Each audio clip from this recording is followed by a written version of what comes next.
ಬಸವನಗುಡಿಯ ನೂತನ ಅಧ್ಯಕ್ಷರಾಗಿ ಆಯ್ಕೆ ಮಾಡಿದ ಪರಮ ಪೂಜ್ಯ ಶ್ರೀ ಎಚ್ ಡಿ ದೇವೇಗೌಡ ಅಪ್ಪಾಜಿಯವರು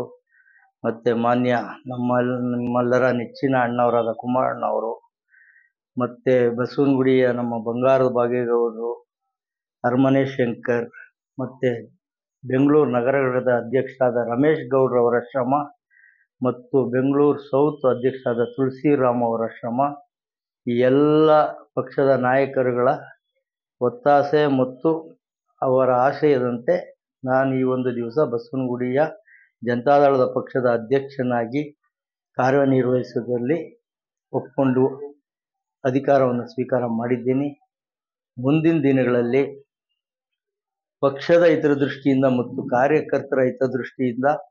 ಮತ್ತು ನಮ್ಮ ಬಸವನಗುಡಿ ಎಲ್ಲ ನಾಗರಿಕ ಬಂಧುಗಳ ಸಮಸ್ಯೆಗಳ ನಿವಾರಣೆಯನ್ನು ಮಾಡಿ,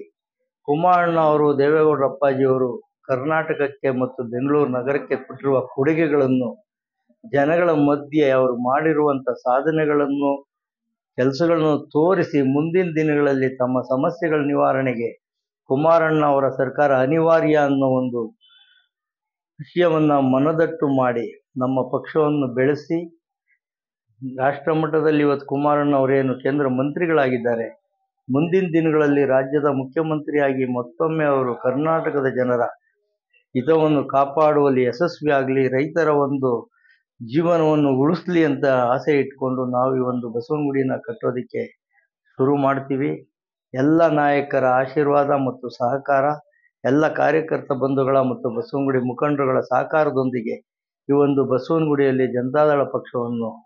ಮತ್ತೆ ಅಧಿಕಾರ ತರೋದಕ್ಕೆ ನಾವೆಲ್ಲ ಪ್ರಯತ್ನ ಪಟ್ಟು ಯಶಸ್ವಿ ಆಗ್ತೀವಿ ಅಂತ ಈ ಸಂದರ್ಭದಲ್ಲಿ ತಿಳಿಸ್ಲಿಕ್ಕೆ ಇಚ್ಛಿಸ್ತೀನಿ.